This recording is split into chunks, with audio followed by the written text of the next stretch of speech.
میں کہتا ہوں مثلاً آپ مجھے بتائیں نا 1.25 گھنٹہ تقریر کرا کے آپ نے کیا کرنا ہے؟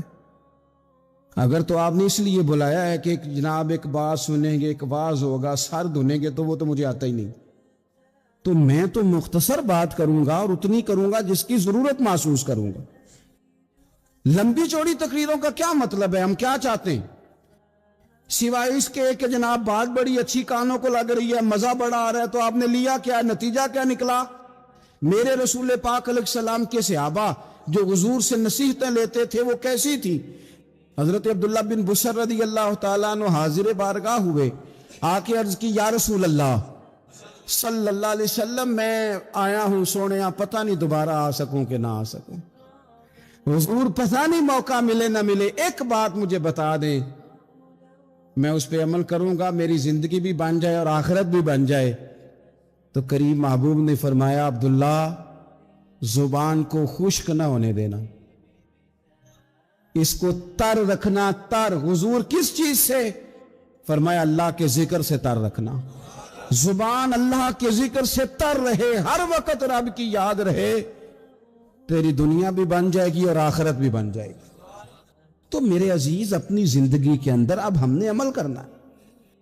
او جناب کمال پھر یہ ہے کہ جب واز سننے کا شوق بڑھ جاتا ہے، تقریر سننے کا شوق بڑھ جاتا ہے، سننے سنانے کا خالی مزاج ہو جاتا ہے، پھر بندہ ڈھونڈتا پھرتا ہے کہ نئی سے نئی چیز کہاں ملتی، انوکھی سے انوکھی چیز کہاں ملتی، انفرادی سے انفرادی بات. میرے بھائی آپ ضرور سنیں، ضرور سنیں.